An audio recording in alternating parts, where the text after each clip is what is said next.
What insect is the most dangerous in the world? Before I forget, it is my honor to welcome you to this channel, and if you are new, please subscribe to our channel and let us know what you think about this video in the comment below. Thank you.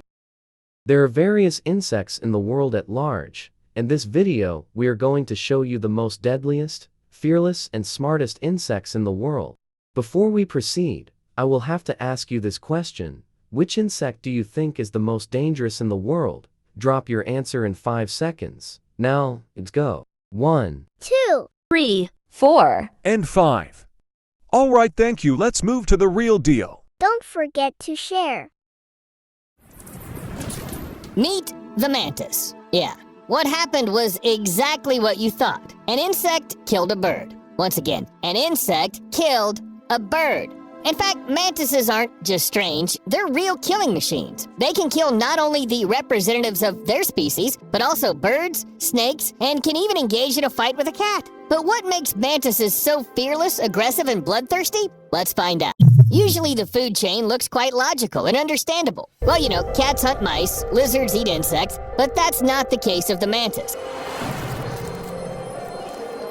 Its best defense is an attack, and not just a short attack. Look at this lizard.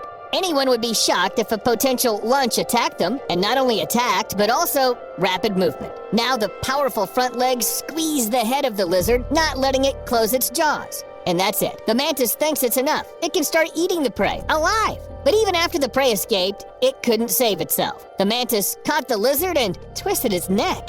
The mantis are definitely the rulers of the insect world, using their deadly front legs, which they usually keep clasped together. These monsters seem to be able to grab anyone. Most often, the mantis sets up an ambush, merging with the leaves or tree bark to attack unexpectedly. With their front legs, they catch the prey at such a speed that their movement is difficult to track with a human eye.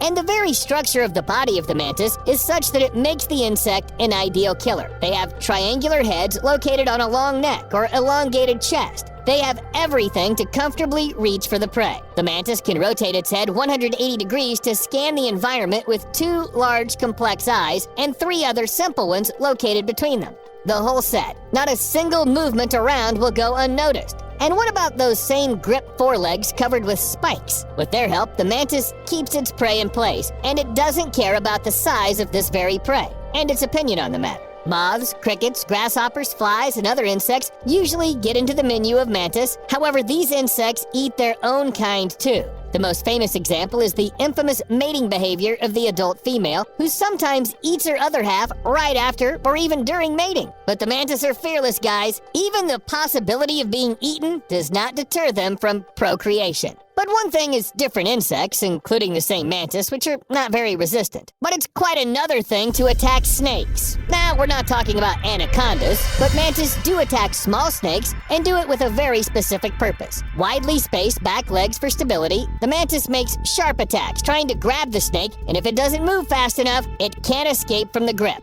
Of course, the snakes are trying to resist by wrapping themselves around the mantis. They must have not seen what happened to the lizard. These insects know exactly what they do, and they try to get to the head of the prey. And when they do, they start to eat. And it doesn't matter that the snake is still hoping for salvation. So who else is on the menu of the mantis? Mice. Even if these mice are the size of the mantis itself. Remember the lizard? Yes, for the mantis, it's not a huge, dangerous opponent, but rather, ooh, how much food? What can we say about some little mouse? The scheme's about the same. An unexpected throw, powerful spiked legs, squeezing the prey, unsuccessful attempts to get free, and a slow meal right during the fight. The mouse is still twitching, but the mantis doesn't care anymore. It's already started dinner. And this is not a sight for the faint of heart. Got goosebumps. But because of their voracity, the mantis is sometimes used as a natural remedy for pest control. Where the mantis live, you don't need to wait for the invasion of mice or cockroaches, for example. However, because predators eat indiscriminately, they can eat as many good beetles as bad ones. There's a very thin line between the extermination of pests and a full garden of mantis. There's a very thin line between the extermination of pests and a garden full of mantis, where there's no one left at all. But back to that poor bird from the beginning of the video. Now you probably understand that it's not the first and not the only unusual victim of these insects, and the behavior of this particular mantis is absolutely typical. As I said before, the mantis aren't the type of predators who chase their prey like lions on the savannah. Most often, they attack from an ambush. Some of the mantis are well camouflaged, while others expect to stay still until their prey appears or until it gets too close. However, the hummingbird on the video was lucky. According to the description, both it and the mantis survived.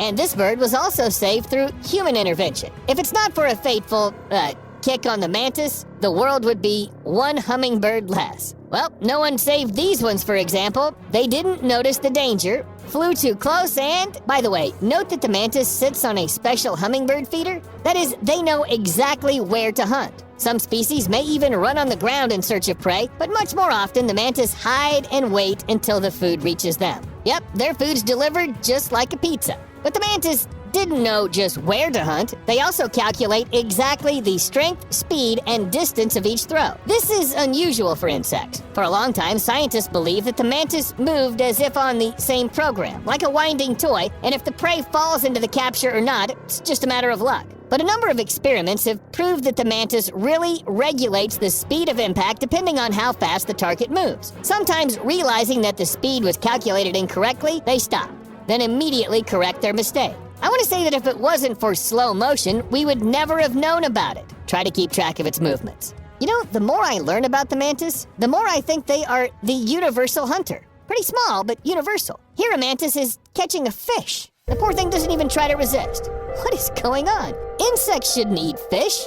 Try to tell them that. And here's a mantis eating a frog. Despite the desperate attempts to get out, the frog hopes to tell it something like this: "Insects don't eat amphibians. You've got things all mixed up." But it's unlikely that the mantis cares. It's hungry. You know, they're like honey badgers, but insects. Hornet for lunch? Sure, yummy. And remember the mantis from Kung Fu Panda? The scriptwriters chose such a hero intentionally. The mantis were a source of inspiration for two different forms of Chinese martial arts: the style of the northern praying mantis and the style of the southern praying mantis. They developed independently of each other and even looked different. However, they wouldn't refer to mantis to create martial arts if these insects only knew how to attack. They also have a good understanding of defense. If a potential predator approaches, the mantis usually gets up and spreads its front legs and wings to seem bigger. Some species also have patterns on the exoskeleton in order to scare away even more enemies. If intimidating tactics don't work, the mantis may hit or pinch the predator with its front legs. It can even bite. Although its jaws are small, they are sharp enough to hurt many enemies. In addition, the mantis also knows how to make hissing sounds, pushing air out of the abdominal airways. And it doesn't matter what kind of enemy is in front of it, a bird that's going to have lunch or a too curious cat, the mantis isn't afraid of anyone. And then I thought, is there anyone as small and cool? Strangely enough, yes. There's an underwater brother of the mantis, a mantis shrimp.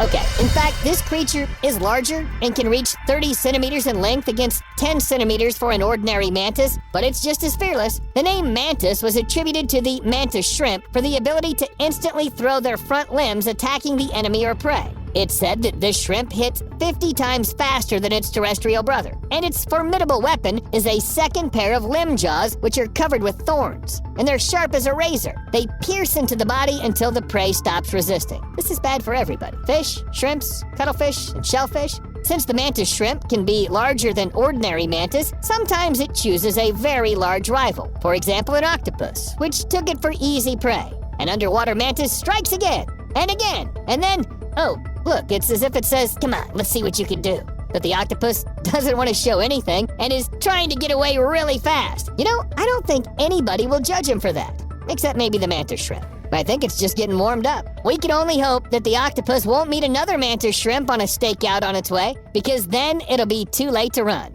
Perhaps the only marine inhabitant that can compete with the mantis shrimp in its strange coolness is a snapping shrimp. They look quite usual, and they also have claws of different sizes, which can reach half the length of a not very large body. But it's in the larger claw where all the superpower of the snapping shrimp hides. When it feels that its prey is nearby, it opens the top of its large claw, allowing water to penetrate into a small chamber in the bend. Then at the right moment, it pushes the water out of the chamber with pressure. This happens so fast that bubbles are formed. And not bubbles that anyone can create by blowing into the water. These bubbles accelerate at almost 100 kilometers an hour, just fast enough to stun or kill the prey. When the bubbles burst, they make a snap sound. That's how the shrimps get their name. Because the bubbles burst loudly, I mean really loudly, the volume of the snaps of some species can go up to 210 decibels. That's more than a gunshot, which is 140 to 175 decibels. Both the mantis and their underwater relatives, of course, are striking. But I wouldn't be surprised if I go through the sources to find someone even cooler. Do you want to know who that could be? Well, subscribe to this channel or you'll miss everything. And of course, likes and comments will only make me happy. We'll see you later.